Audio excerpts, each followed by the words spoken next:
Intinya suwung adalah kondisi pribadi yang telah memiliki kesadaran penuh akan hilangnya keakuan diri. Artinya ia sudah merasakan telah sirna lantaran sudah memahami bahwa dirinya itu memanglah tiada atau bisa disebut kita itu bukan siapa-siapa.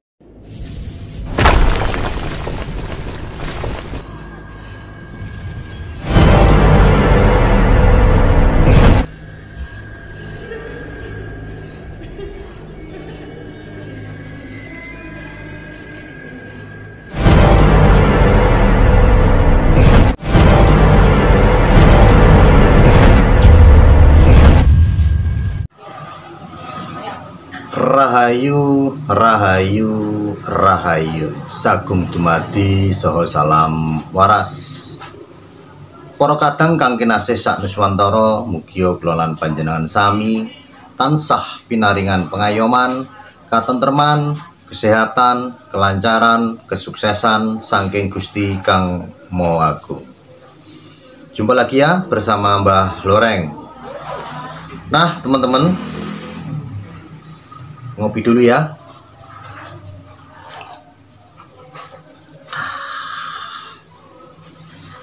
Nah teman-teman, kali ini saya akan menjawab satu pertanyaan ya teman-teman, yaitu mengenai babagan suwung.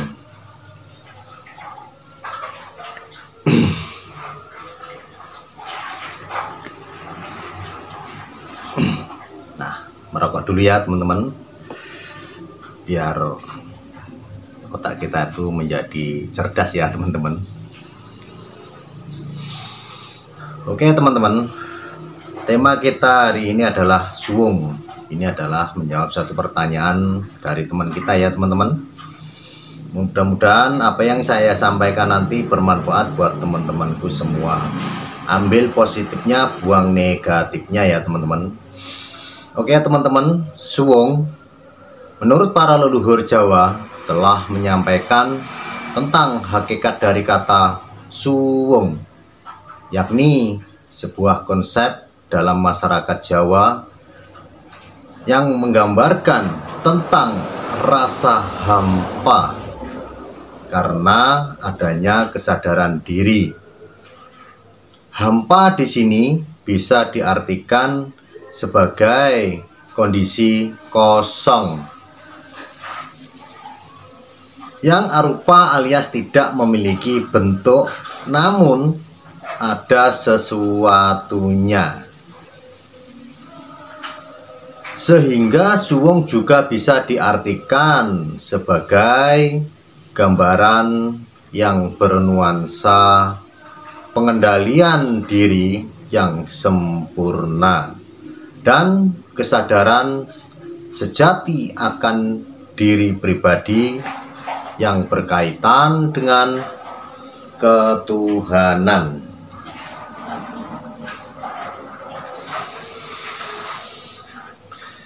Karena itulah suwung juga dapat dimaknai sebagai suatu kondisi ketika seseorang secara mental dan spiritual merasa keluar dari dirinya sendiri dan akhirnya merasa hilang sirna alias tiada. Ini bukanlah sebatas pemahaman yang ada di otaknya saja ya teman-teman, tetapi benar-benar dirasakan dengan segenap hati sanubarinya atau sanubari kita. Bahkan tahap selanjutnya bisa kita rasakan dan lihat langsung dengan mata ketiga kita sendiri.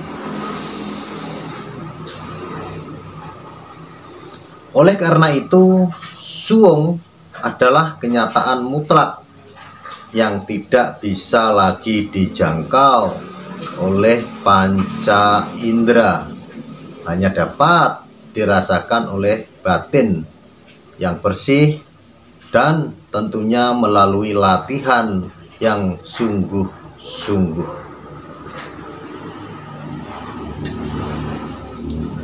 Sebab kondisi suwung berbeda dengan hening cipta dalam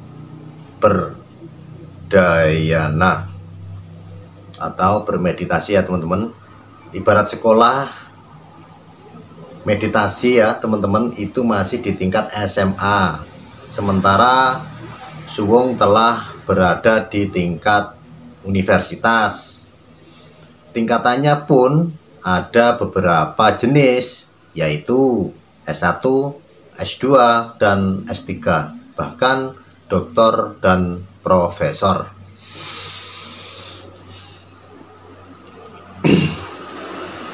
Intinya suwung adalah kondisi pribadi yang telah memiliki kesadaran penuh akan hilangnya keakuan diri.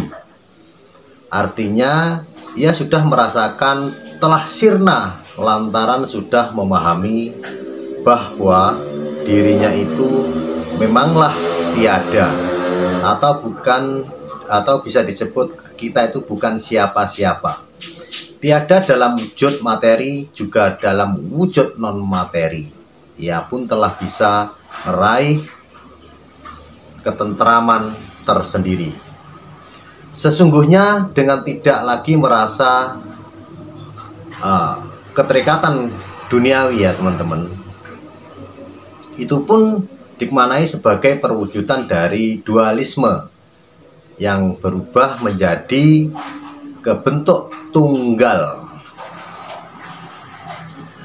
atau bisa disebut juga kemanunggalan. Artinya tidak ada lagi aku dan kamu, dia dan saya, serta ada dan tiada, karena semuanya telah melebur dalam kesejatian yang Maha Esa. Makanya mengerahkan jiwa kondisi suwung ini oleh kalangan Sufisme Jawa dulu dianggap sebagai tahapan yang tertinggi, yaitu makrifat, dan orang yang berhasil mencapai lalu disebut sebagai sosok yang kaweruh atau waskito. Disinilah pada akhirnya akan memunculkan kebijakan yang sejati, yang bersifat universal pada diri seseorang.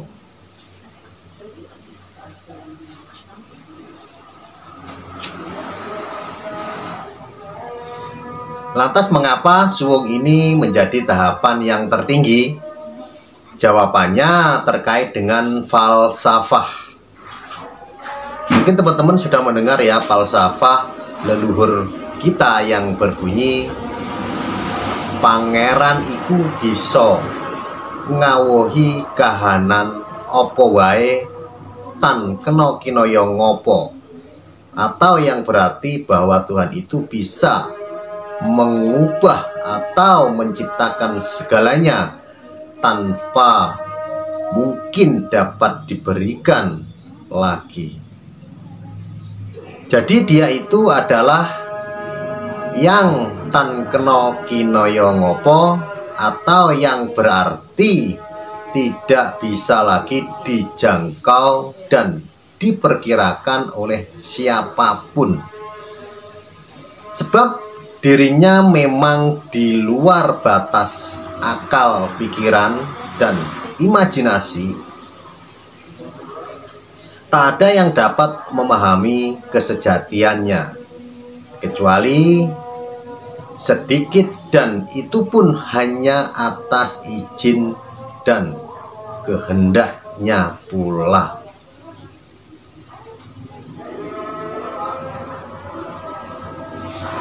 Makanya bisa disimpulkan bahwa bagi seseorang makhluk, Tuhan itu bisa dicapai atau dipahami hanya dengan mendekati sifat-sifatnya saja.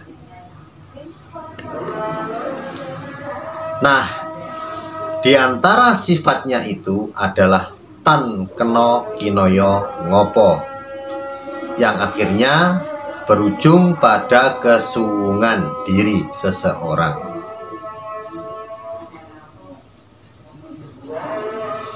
Artinya, untuk dapat mengenali Tuhan yang sejati, maka siapapun itu harus terlebih dulu bisa mencapai keadaan suwung atau kekosongan, hilangnya keakuan diri.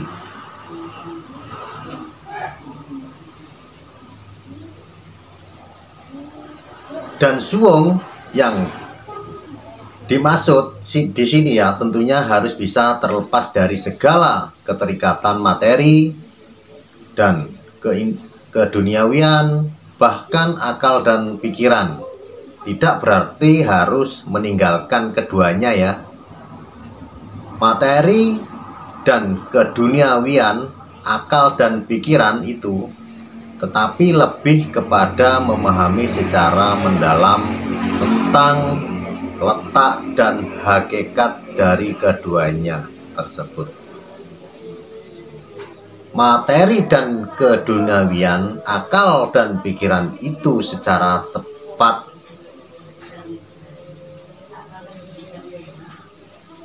ditambah lagi dengan memahami apa makna falsafah leluhur kita yang berbunyi sangkan paraning dumadi,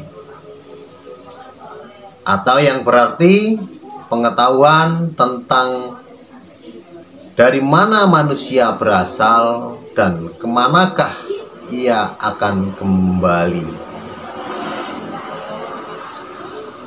Dan dalam hal ini tidak terlepas dari hubungan antara seseorang hamba dengan Tuhannya.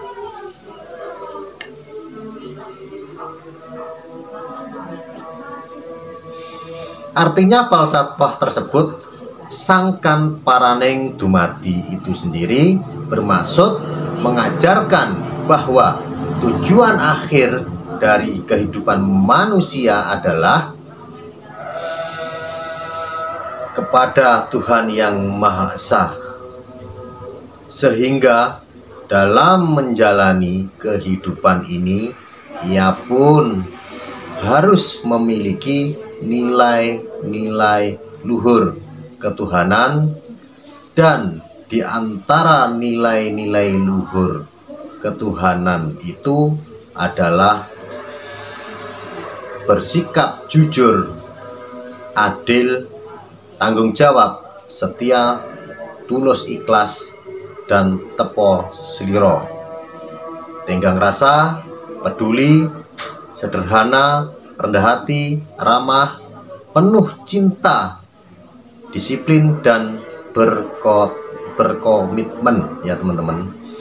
Dengan memiliki sifat ketuhanan, itulah seseorang akan bisa kembali kepadanya dalam keadaan selamat dan diridhoi. Makanya dalam falsafah leluhur kita ya teman-teman, sangkan paraning dumadi ini tersirat makna yang sangat mendalam, bahwa kita sebagai makhluk pada hakikatnya akan berpulang ke rumah sejati kita.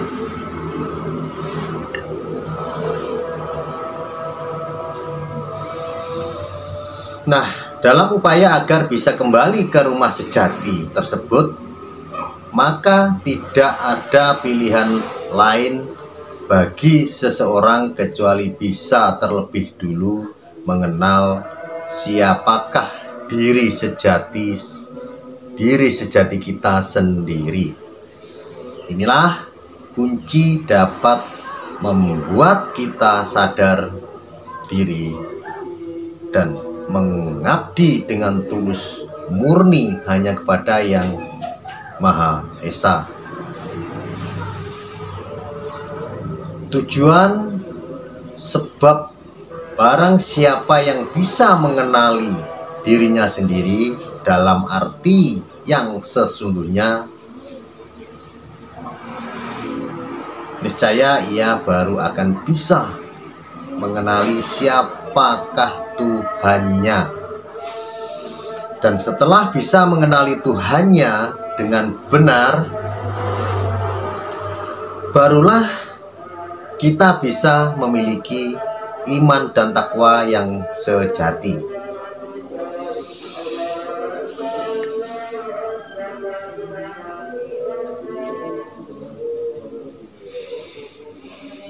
Barang siapa yang mengenal dirinya, niscaya ia akan lebih mudah mengenali Tuhannya.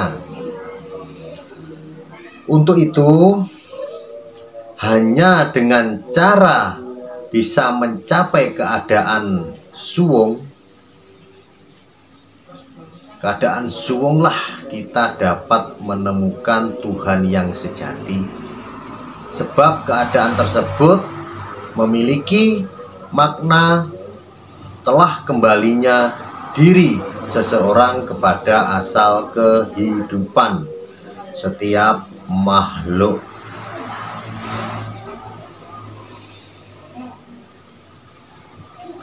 Dari situ pulalah akan terbuka jalan untuk sampai kepadanya dengan benar dan selamat. Inilah yang menjadi alasan utama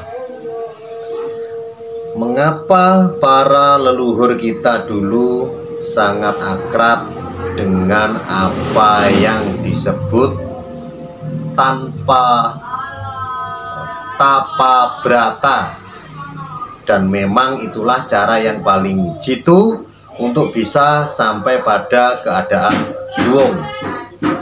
Sebab tapa brata itu berarti tindakan untuk mematikan keinginan ragawi agar bisa menemukan titik ketenangan rohani yang paling inti, atau dengan kata lain, tapa brata itu adalah sesuatu yang dilakukan untuk bisa meningkatkan kualitas kemanusiaan seseorang ke tingkat yang tertinggi. Makanya seseorang yang melaksanakan tapa brata akan memperoleh penyucian diri dan pencerahan batin. Tapi sebelumnya harus dilandasi dengan niat yang tulus dan keimanan yang mantap. Dengan begitu, keberadaan yang maha kuasa yang sejati baru akan bisa dirasakan dengan nyata. Dengan inilah tujuan sebenarnya dari tapa brata, bukan untuk kekuatan dan tidak pula untuk kesaktian. Oke teman-teman, mudah-mudahan apa yang saya sampaikan bermanfaat buat teman-teman. Cukup sekian, terima kasih, matur suwun.